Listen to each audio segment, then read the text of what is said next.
somente és Deus, o eterno Senhor. Declara ele. Hoje aqui, sendo meus dias bons, ou se forem maus, tu comigo estás, tu somente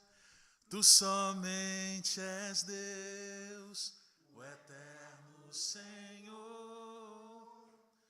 No teu trono é o céu, tu somente és Deus. Hoje aqui, sendo os meus dias bons, ou se forem maus, tu comigo estás.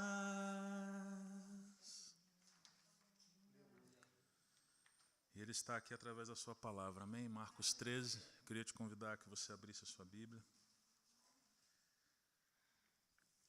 Diz assim a palavra do Senhor. Verso 1, capítulo 13. Quando Jesus estava saindo do templo, um dos seus discípulos lhe disse: Mestre, que pedras, que construções. Mas Jesus respondeu: Você está vendo estas grandes construções? Não ficará aqui pedra sobre pedra, que não seja derrubada.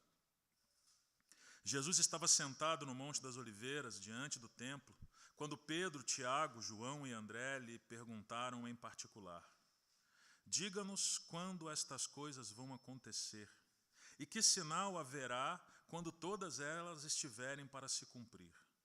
Então, Jesus começou a dizer-lhes: Tenham cuidado para que ninguém os engane. Muitos virão em meu nome dizendo: Sou eu, e enganarão a muitos. Quando vocês ouvirem falar de guerras e rumores de guerras, não se assustem. É necessário que isso aconteça, mas ainda não é o fim. Porque nação se levantará contra nação e reino contra reino. Haverá terremotos em vários lugares e também fomes. Essas coisas são o princípio das dores. Estejam de sobreaviso, porque as pessoas os entregarão aos tribunais e às sinagogas. Vocês serão açoitados e por minha causa serão levados à presença de governadores e reis para lhes servir de testemunho. Mas é necessário que primeiro o evangelho seja pregado a todas as nações. Quando, pois, levarem vocês para os entregar, não se preocupem com o que irão dizer, mas digam o que lhes for concedido naquela hora, porque não são vocês que estão falando, mas o Espírito Santo. Um irmão entregará à morte outro irmão, e o pai entregará o filho. Haverá filhos que se levantarão contra seus pais e os matarão. Todos odiarão vocês por causa do meu nome. Aquele, porém, que ficar firme até o fim, esse será salvo. Palavra do Senhor. Espírito Santo, aplica de maneira poderosa essa palavra em nossos corações, nós te pedimos. Ilumina a nossa mente, o nosso coração, para enxergarmos a beleza, a grandiosidade e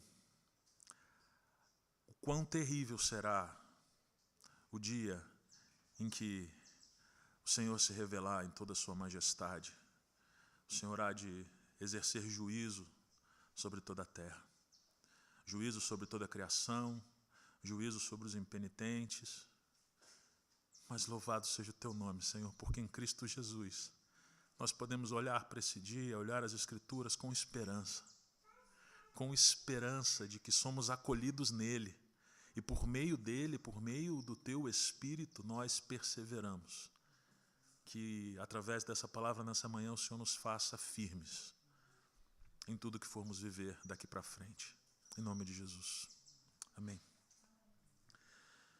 Amados, o título da reflexão de hoje é O juízo profetizado por Jesus sobre Israel e sobre o mundo.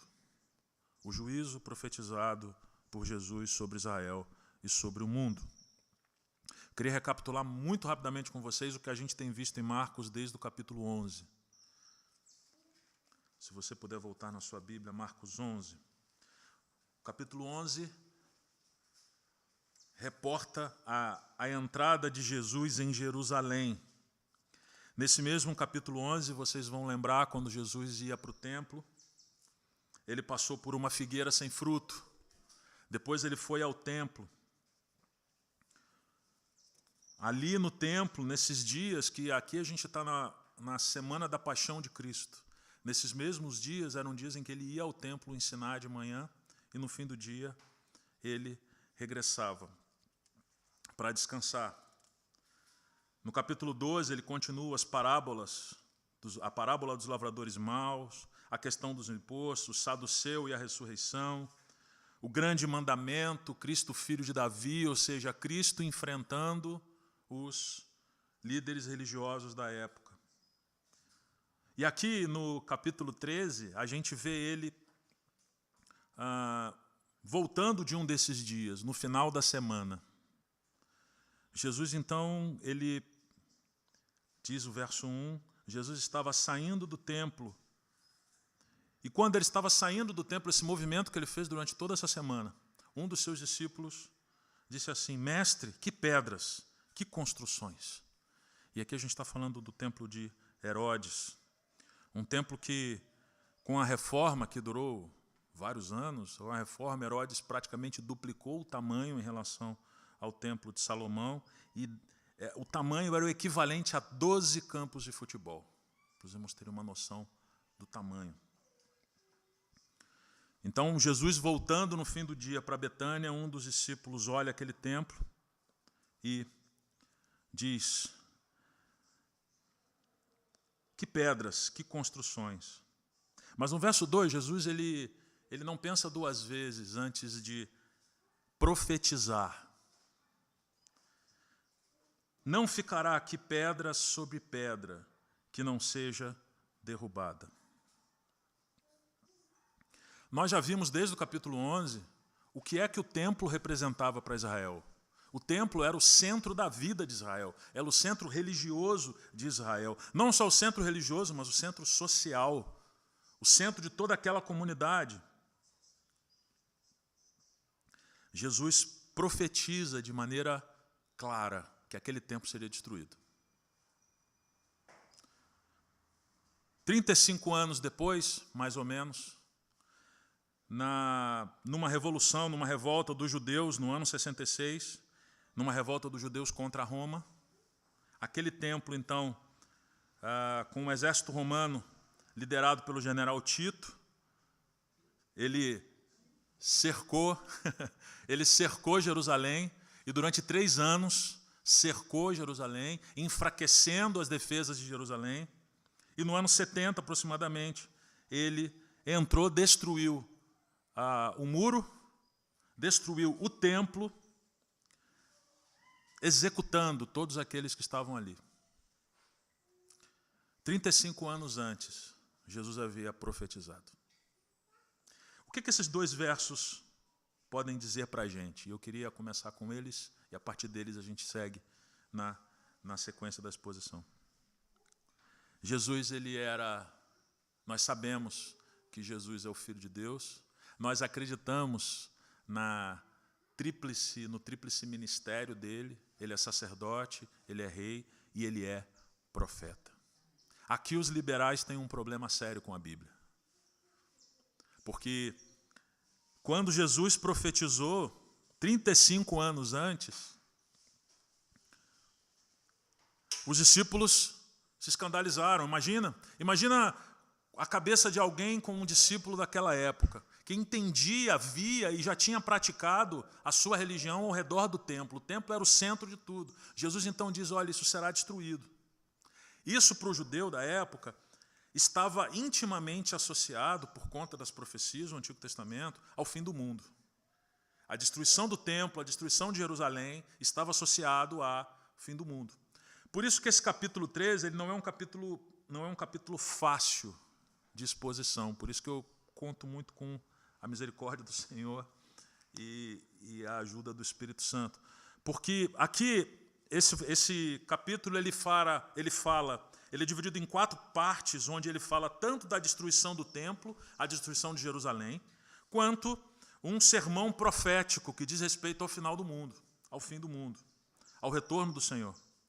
Se os irmãos forem reparar no capítulo 13, a ilustração que Marcos usa de maneira muito hábil, esse trecho que nós vamos ler, do verso 3 ao 13, é o princípio de dores. Princípio de dores, imaginem, irmãs, nós, homens, não conseguimos imaginar. Mas, imagine o princípio das dores de parto, parto natural. Aquelas dores que elas vão fazendo assim, e elas vão aumentando em frequência e aumentando em intensidade. Esse é o princípio de dores, é a porção do texto que nós vamos ver hoje. Depois, o texto continua com a grande tribulação. E depois o texto continua com a vinda do Filho do Homem. É uma analogia perfeita a uma mulher dando luz. Então você tem o princípio de dores, você tem a grande tribulação e depois você tem a vinda do Filho do Homem. Então nós já vimos que Jesus é profeta.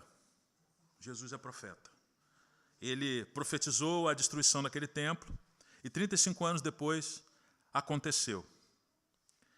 Bom, a partir do verso 3, então, começa uma outra parte do diálogo, que é a pergunta de Pedro, Tiago, João e André.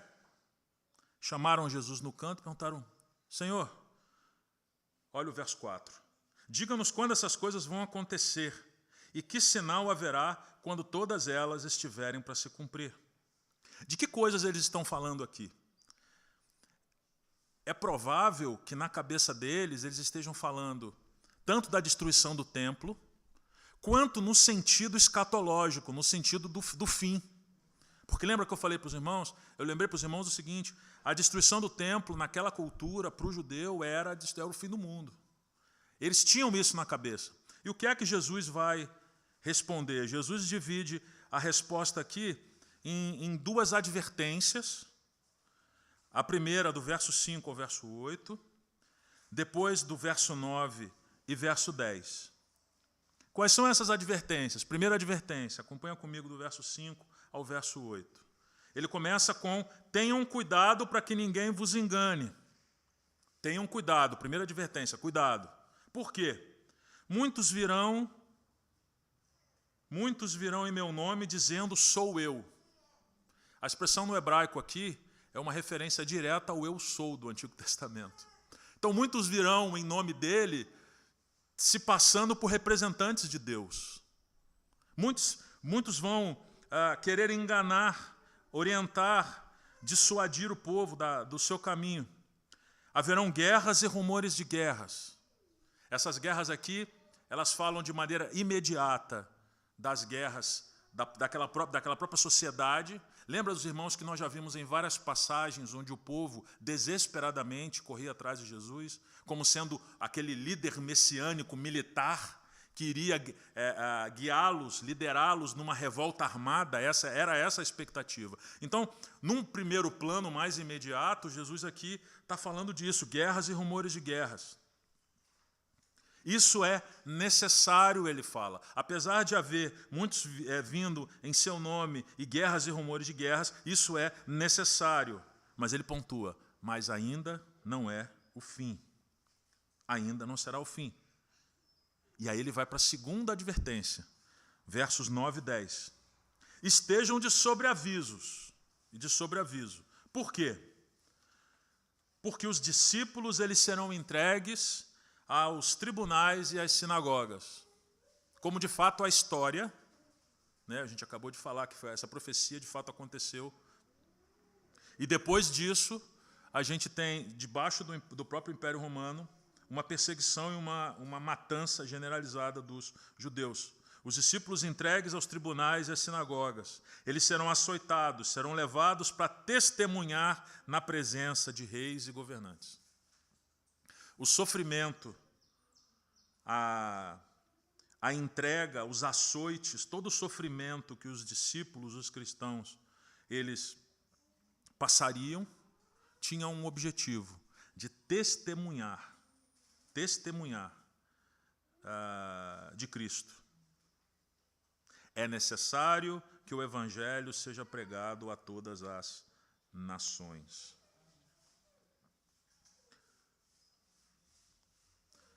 Primeira advertência se mostrou verdadeira, segunda advertência se mostrou verdadeira. E tanto é que o evangelho chegou até a gente, hoje, em 2021. Nós somos fruto desse testemunho desses irmãos na história de Deus. Mas o verso 11 traz para a gente uma coisa chave. O testemunho desses irmãos que estavam enfrentando a morte, que estavam enfrentando os açoites, não era um testemunho meramente intelectual, não era um testemunho argumentativo, não era uma disputa de quem sabe mais. Lê o verso 11 comigo.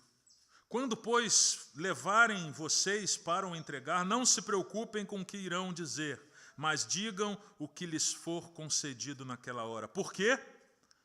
Não são vocês que estão falando, mas o Espírito Santo. Irmãos, nós fomos alcançados na história porque a Trindade, a bendita Trindade, opera através da sua igreja. E o testemunho dessa igreja resistiu ao longo das eras, ao longo dos séculos, e chegou até nós. Porque o testemunho que a igreja dá a respeito de quem é Deus é pelo poder do Espírito. Não é por nenhuma condição, não é nenhuma fortaleza social, fortaleza econômica.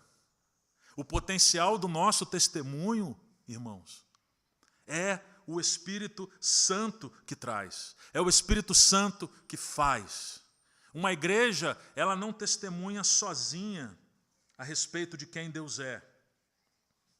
E assim, o testemunho será o Espírito Santo falando pelos discípulos.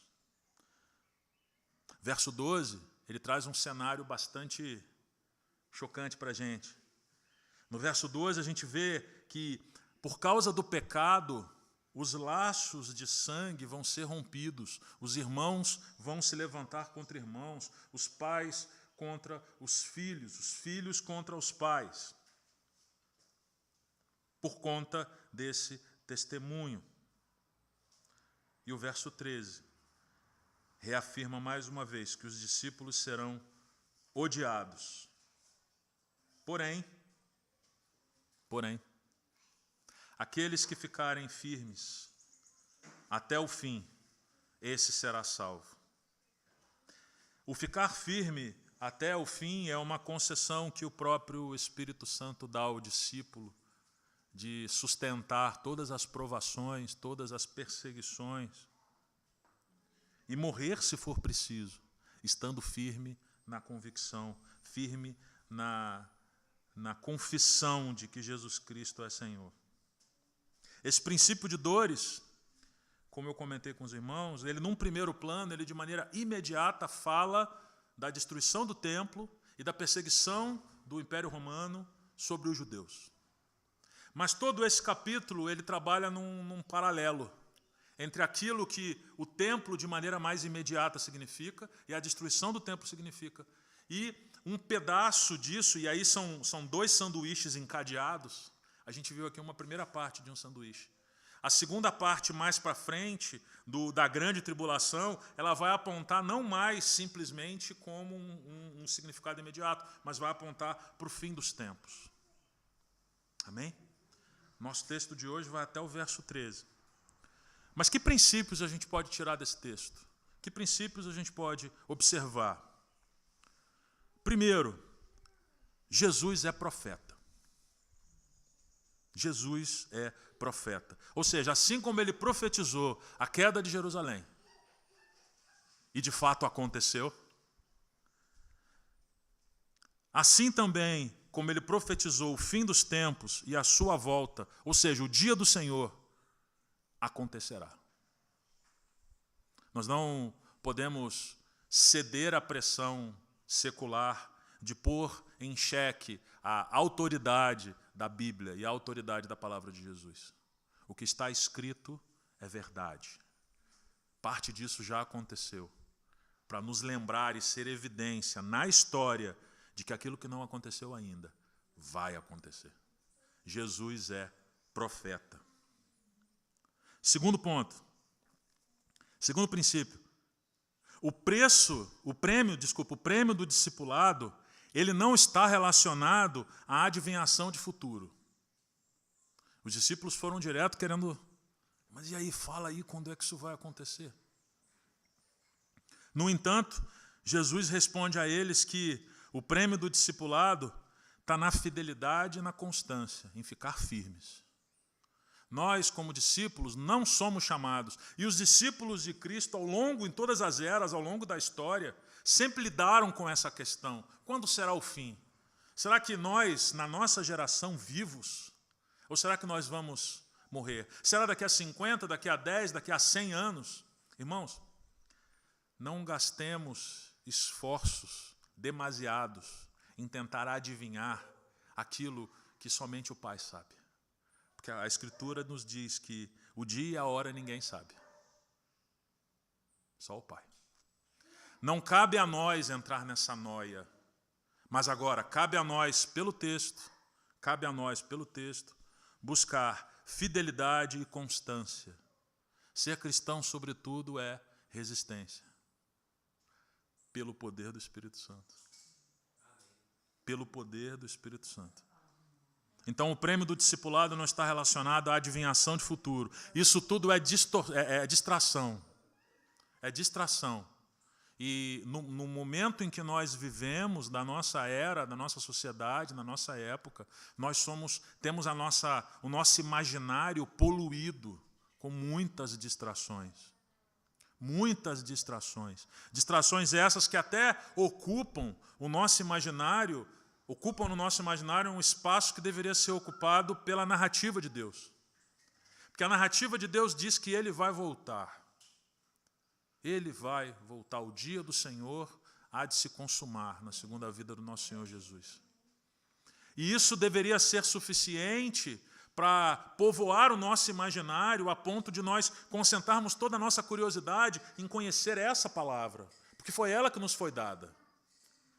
E mediante o conhecimento dessa palavra, pela iluminação do Espírito, devemos estar firmes, constantes, no presente. Amém?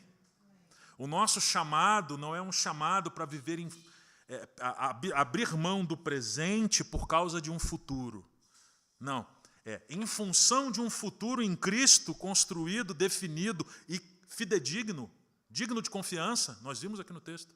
Em função desse futuro digno de confiança, nós vivemos um presente à luz disso. Amém? Terceiro ponto, devemos estar vigilantes. Apesar de não sermos chamados a viver tentando adivinhar o futuro, nós devemos estar vigilantes. Existem duas advertências no texto. Duas advertências. Esteja atento, esteja de sobreaviso, tenham cuidado. Por quê? Porque o que está escrito vai ocorrer, irmãos. O que está escrito vai ocorrer. E se o que está escrito vai ocorrer, como nós podemos viver como se não fosse acontecer? Será que isso não tem determinadas implicações para as nossas decisões, planos e prioridades? O fato de que o que está escrito na Bíblia vai acontecer? E quarto e último princípio. Todo o testemunho da igreja é resultado do quê? Da ação direta do Espírito Santo. Todo o testemunho da igreja é resultado da ação direta do Espírito Santo. Ele é suficiente. O Espírito Santo ele é suficiente para que o testemunho avance e para que o Evangelho seja pregado a todas as nações. O Espírito Santo. Eu sou de uma geração em que o crente, o Bíblia, ele era ridicularizado. Normalmente porque ele não estudava, porque ele só queria saber de orar, ler a Bíblia, porque ele não se envolvia com outras profissões.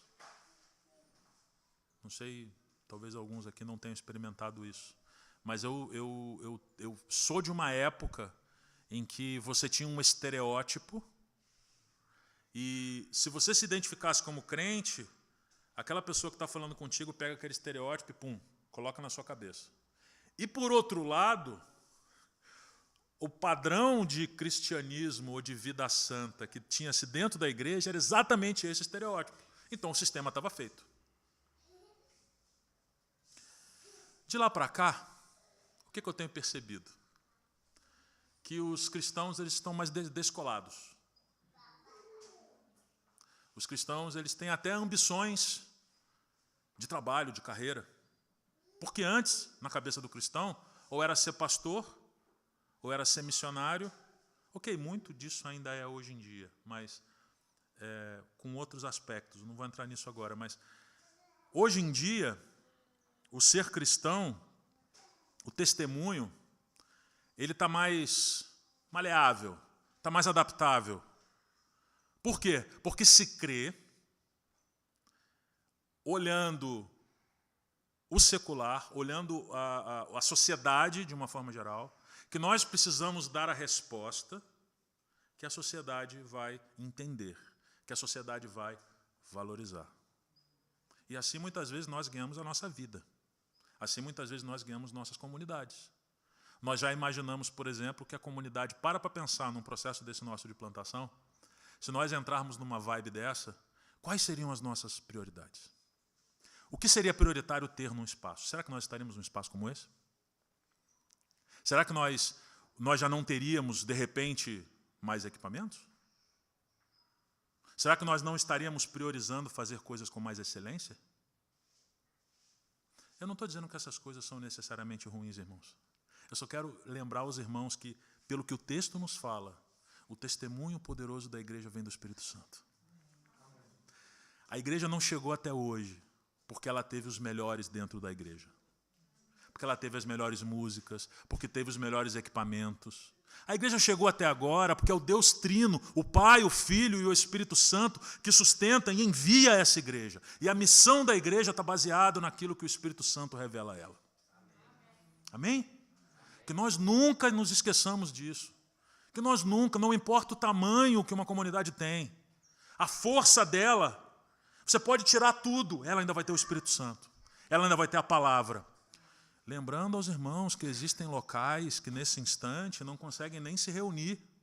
Existem irmãos que têm um pedaço da página da Bíblia guardados e decorados. Sustentados com um testemunho poderoso através do Espírito Santo de Deus. Que o crescimento que o Senhor nos dê jamais sirva como pretexto para a gente deixar de valorizar a unção, o poder e a atuação do Espírito Santo em nós. Uma missão só cresce porque o testemunho da igreja é resultado direto da ação do Espírito Santo. Não é a respeito de nós. Não é a respeito do que nós sabemos ou podemos fazer. Não é a respeito de quantos talentos nós tenhamos aqui. Não é. A base do crescimento da igreja é a respeito do testemunho do Espírito Santo. 3 aplicações e a gente caminha para o final. Primeiro, será que nós cremos ou vivemos de fato considerando Jesus como rei, como profeta e como sacerdote? Esse texto está mostrando para a gente que Jesus ele é profeta. Isso traz para a gente, na nossa vida hoje, alguma implicação? Como está o nosso coração em relação a essa verdade? Como está o nosso coração em relação a esse fato? Será que de fato nós vivemos como se Jesus fosse rei, sacerdote e profeta? Porque se nós vivemos como se a gente cresce nisso, a gente estaria preocupado em conhecer nas Escrituras, em primeiro lugar, o que foi que ele disse. Porque se esse rei, se esse sacerdote, esse profeta, se ele se revelou, se ele é a chave através do qual essa linha narrativa na história vai acontecendo, se Jesus Cristo é rei, se ele é profeta, se ele é sacerdote, eu e você devemos priorizar a relação com esse rei, com esse sacerdote, com esse profeta. Porque ele não é só rei, sacerdote ou profeta, ele é o nosso Salvador. Ele é aquele que nos justifica. Amém? É aquele que subiu aos céus, assunto aos céus, mas enviou o seu Espírito para estar dentro de nós, aqui, agora, nesse instante. Segundo ponto que eu queria destacar aos irmãos como aplicação: vigilância. Vigilância. Estamos vigilantes? Será que nós estamos vigilantes ou nós estamos distraídos com esse presente aqui? E eu queria fazer uma analogia, que o capítulo 13 me auxilia nisso. Lembra que eu comentei que o capítulo 13 ele fala tanto da destruição mais imediata de Jerusalém e do templo, mas também isso aqui é meio que uma antecipação, um paradigma para algo maior que vai acontecer. O meu trabalho, o seu trabalho, a minha carreira, a sua carreira, o que nós sabemos fazer, eles não são o todo da nossa vida, não podem ser o todo da nossa vida. Eles podem ser paradigmas que apontem para algo maior. Que apontem para algo maior. Isso nos leva a pensar: nós estamos distraídos dessa realidade final? Nós estamos vivendo a nossa vida como se esse paradigma aqui, essa antecipação fosse o todo? Porque o que nós temos hoje em dia são pessoas, no mundo secular, que tudo que elas têm, por exemplo, é o trabalho delas. Tudo que elas têm é o dinheiro que está no banco. Tudo que elas têm, e isso influencia o destino do coração delas. Nós não podemos, amados, ser assim. Nós somos chamados para viver à luz de uma realidade última que está garantida em Cristo Jesus. À luz dessa realidade última, eu confiro e moldo os meus paradigmas atuais de trabalho, de prioridade financeira, de relacionamentos, de missão, de igreja. Tudo isso é construído hoje à luz de algo que já é certo, que é garantido. Jesus Cristo voltará em glória. E nesse dia do Senhor, os ímpios serão destruídos, serão julgados. E aqueles que são salvos, que perseverarem, estarão com o Senhor em corpos glorificados, na nova Jerusalém, novos céus, nova terra. Isso tem o poder de nos trazer uma sensação de vigilância. E é isso que eu queria lembrar aos irmãos. Estejamos vigilantes, porque isso pode acontecer a qualquer momento. Ninguém disse que não seria na nossa geração. E Deus não tem a menor obrigação de mandar o checklist por e-mail para a gente. Já aconteceu isso, já aconteceu isso, já aconteceu, está aqui. Eu falei, estou provando, estou podendo fazer. Deus não vai fazer isso, irmãos. Então, que nós estejamos vigilantes. Que isso alimente temor no nosso coração. E terceiro ponto de aplicação. O avanço do testemunho da igreja é resultado do poder do Espírito Santo. O avanço do testemunho da igreja através de mim e você. Através de nós. Nós cremos de fato nesse testemunho poderoso do Espírito Santo? Nós temos vivido como se esse testemunho do Espírito Santo estivesse disponível a nós? Nós nos preocupamos quando vamos enfrentar os nossos dias, enfrentar as nossas dificuldades, e isso corta aí, corta aqui, também no meu próprio coração. Será que nós consideramos que o nosso testemunho não é baseado na resposta mais sábia, não é baseado na qualidade que nós precisamos desenvolver, mas é baseado, em primeiro plano, no Espírito Santo. Porque o Espírito Santo, a hora que o Espírito Santo quer falar, através do seu intermédio, meu irmão, minha irmã, ele vai falar a respeito de coisas que você às vezes nem sabe, nem entende. Porque a sabedoria vem dele. Isso nos leva a largar de mão, e não é isso. Mas nós precisamos entender que nós vamos entrar num trabalho, começar o trabalho, entrar num local de trabalho para testemunhar. Esse testemunho ali, que passa também pelo nosso bom trabalho, pela nossa fidelidade nas coisas que o Senhor colocou em nossas mãos, o trabalho para glorificar a Deus, mas, sobretudo, precisamos lembrar que esse testemunho ele só tem poder se o Espírito Santo operar. Nós não podemos simplesmente arquitetar ou planejar testemunhos na nossa cabeça, porque não tem sido assim ao longo da história. Ao longo da história, a igreja cresce e o Evangelho avança porque o poder do Espírito Santo é infundido nos crentes. E esse testemunho poderoso pelo Espírito é o que trouxe o Evangelho até aqui. E é esse testemunho poderoso que vai levar essa missão adiante. É esse testemunho poderoso que vai levar o Evangelho adiante para esse bairro, para a cidade do Rio de Janeiro, para as nossas famílias. É tudo a respeito deles, irmão. Irmã, é tudo a respeito deles. O espaço para nós é, no presente, confiarmos e estarmos firmes, vigilantes. Esse é o nosso papel. Amém? Vamos orar?